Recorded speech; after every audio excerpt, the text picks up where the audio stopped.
Well, I'm with Gloria Lariba. She's with liberationnews.org, all the way from San Francisco, covering the Migrant Caravan.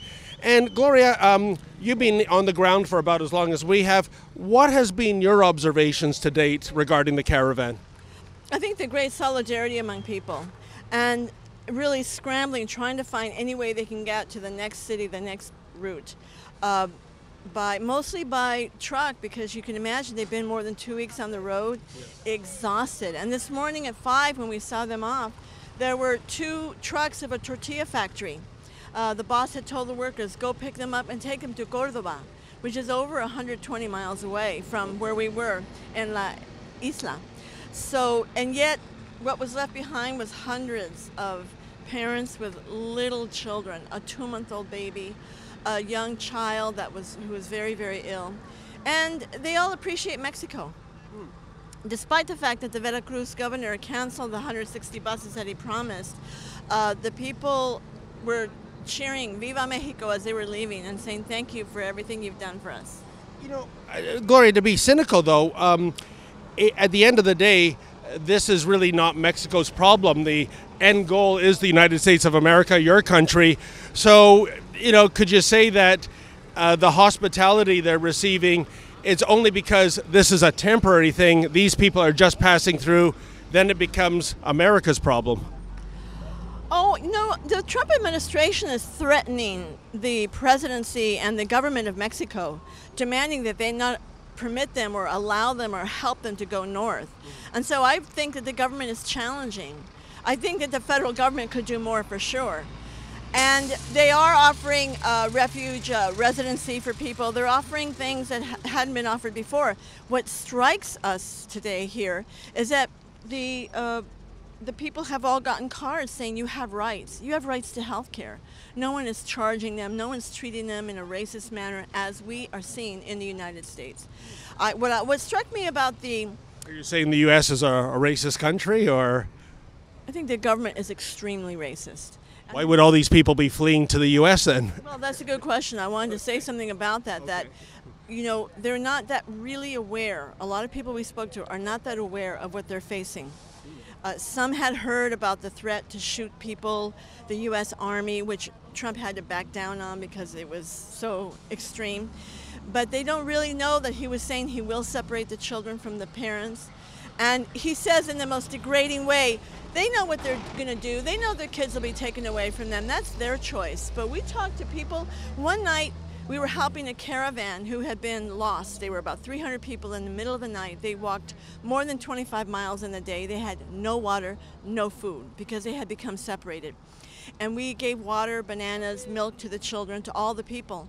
And then there was one family that was just couldn't keep on. And we said, we can take half of you, the kids and the mother. And the young son said, no, we're not going to get separated. So... Tell me, I'm just wondering, in terms of Mexico and the U.S., their responsibility in terms of who comes into their countries, there are those who would argue, Gloria, that a country without secure borders really isn't much of a country at all. And I guess what I'm getting at is that I understand the hardship these people are fleeing from 100%, but why not do it in a legal fashion, you know, apply with the proper paperwork, get immigration lawyers, etc., as opposed to going to the border and hoping to get into your country by merely hopping a fence? Well, it'd be great if there were legal means to come in, but there are no legal means for especially Central American Latino immigrants. Ever since the Clinton administration, who skewed the immigration, new repressive laws against immigrants in 1996, against anyone who crossed the border versus someone who came in from Europe or had more money to fly in and overstay a visa. It's a conscious decision he made.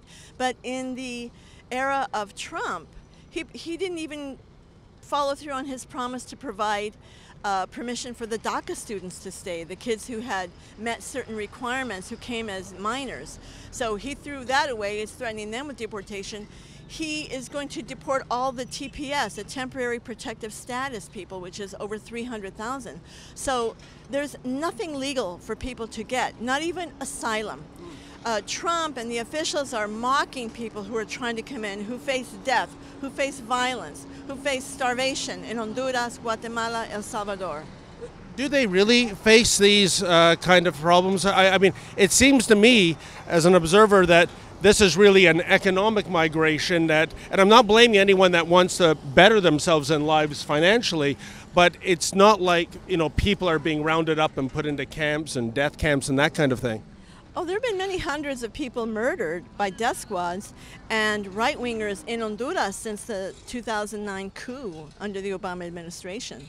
And we met a woman yesterday who was beside herself because she said in her neighborhood a neighbor was murdered because a gang that operated in the neighborhood with extortion thought that woman had turned them into the police. There is a tremendous fear and terror. We saw a man yesterday who, from Honduras again, a shoemaker and a mechanic. He can't find any job, but his whole right arm was split open. It had been operated on, but split open by gangs. So there is violence. And I have to say this. You could say that about our countries too, Canada and the U.S. We do have gang violence everywhere, right? Look, if you can't eat and you starve, that's violence. That is tremendous violence, especially because the U.S. is responsible. Under the government of Zelaya, which wasn't going to solve all the problems, they were about to have a constituent referendum to allow them to create a new constitution, which could have followed the road of what Venezuela, Ecuador, Bolivia have done, to take the resources of the country for the people. Instead, what we've seen is a steady enrichment of foreigners, foreign capital that's trying to gentrify the whole country of Honduras. This is a crisis made in Washington and made in Wall Street. And so we say this. You talked about open borders. The borders are open in the United States. They're open for capital to flood Mexico. How many? 6 million farm workers and other people left Mexico after 1994 precisely because of the NAFTA agreement. And I met some of those people on the road in 2001. But on the flip side, the U.S. also gives a lot of millions and millions in humanitarian aid to these countries too, does it not? The aid is military. Military?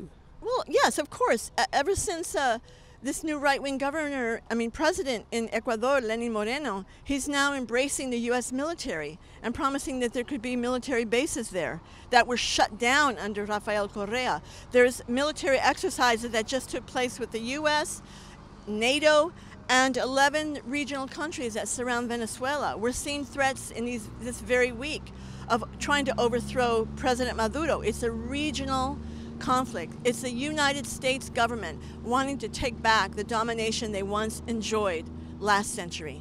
And Gloria, getting back to the caravan at large here, I'm sure you've seen the press release from Homeland Security that outlined some 290 people on this caravan are hardened criminals. We're talking about aggravated assault with a weapon to sexual assault on a child. Is that not a concern both for the towns that are accepting these migrants and for their ultimate destination, your country, the U.S.? I am highly skeptical of that fact because the U.S. cannot possibly keep track of the people who are coming through. We haven't seen that. It doesn't mean that there aren't problems, but I can tell you this, that people are aware of how hard it is in the United States, but I would say this, that this is not a criminal group. It's the people who want to live, who are bringing their kids at great risk because they want a better future. I don't believe that 290 people. Well, if you don't believe that, then what are we to believe? If Trump said that Middle Easterners were on this caravan, whipping up racism that caused, in some part, the massacre of 11 Jews in a synagogue by a man who had been set off by Trump, who said... You think that Trump's accusation about that set off the Pittsburgh synagogue shooter? I think it helped set off Charleston. I think it helped set off the murder in South Carolina by Dylan Roof, killing 9 African Americans. There is a lot of racism that we're seeing because Trump says there's good people on both sides. Yes, racism sits in the White House, and Trump is the worst. He's a white supremacist, and many. A white supremacist? That's very loaded language, isn't it? I mean, do you have an example of that? After the terror of the Nazis and the Klan in South Carolina last year in October, And after the whole world denounced these fascists, Trump got on TV and said there's good people on both sides. Even people in his own administration had to step away from him. Yes, he's a white supremacist. I do not take that back. Okay. But now your city, Gloria, is San Francisco, of course. That's a sanctuary city, if I'm correct.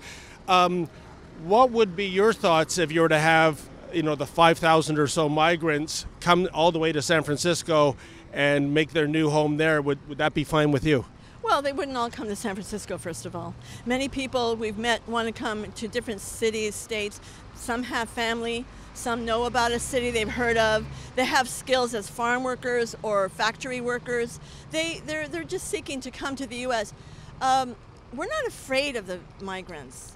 And I have to say that if people listen to these accusations that if you let them in, more people will come, let's stop interfering in those countries.